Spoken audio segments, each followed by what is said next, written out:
Welcome to the Good Times We Share. Today we're sharing with you another very simple and easy recipe. We hope you enjoy it as much as we do. So if you're a fritter lover, this one is for you. Today we are making orange and ricotta cheese fritters. So if you have some ricotta cheese and some oranges in the house, please try this. So the first step is we're going to get one large orange, and then we're just going to grate off some of that orange zest. We need that for our flavoring.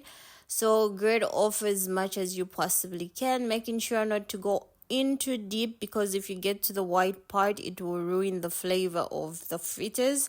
So once that is done, we're then going to cut our orange into half, and we're going to squeeze out some of that orange juice, because we need about 60 ml of that orange juice. So making sure to remove all the seeds as best as you possibly can.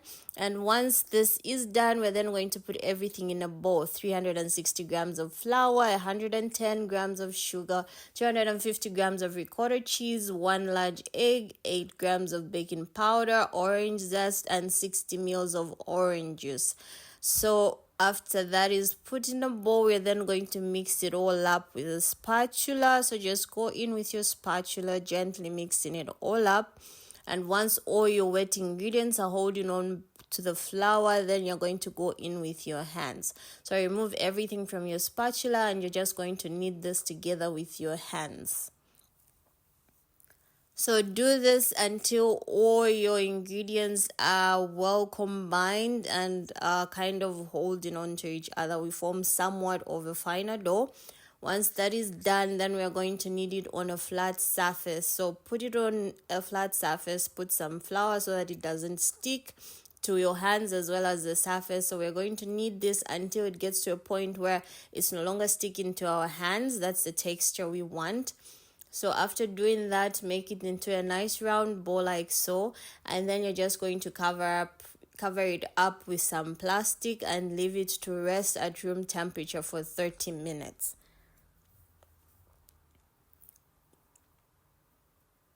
So wrap it up well, and after 30 minutes our dough is ready to be fried. So just unwrap it, and then we are going to cut it up into small pieces to try and make it into some shapes that will fry easily. So in terms of what shapes of the fritters you would make here, it all depends on your preference.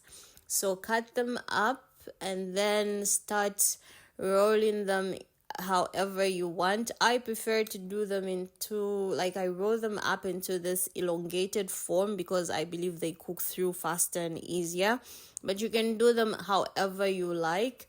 So after I do that, then I just make them into some form of a ribbon. But if you notice, even in this video, I kind of get bored with the same shape. So I do create a number of shapes depending on how I feel and think. So after that is done, then you're going to get a nice big pan, put in some oil, some frying oil, put in a good quantity so that you can deep fry them, and start putting them in one by one.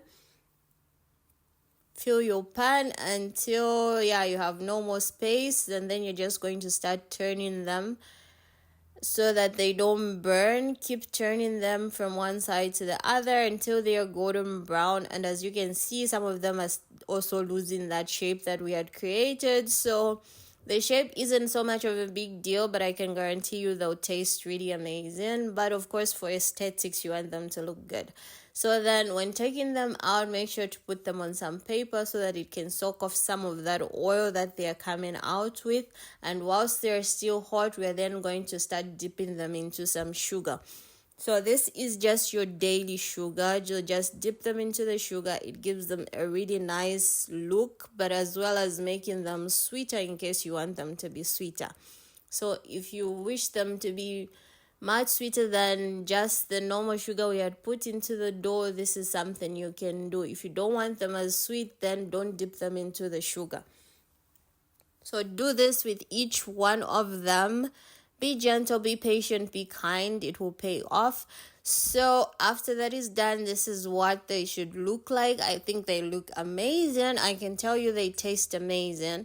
And I'm sure if you can make this for your friends, they'll also be very impressed with your fritters. So this can be something you have for breakfast, something you can pack for your kids to school.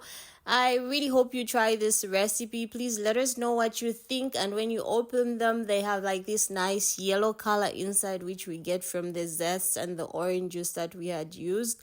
So buon appetito a tutti. Until next time, it's bye bye.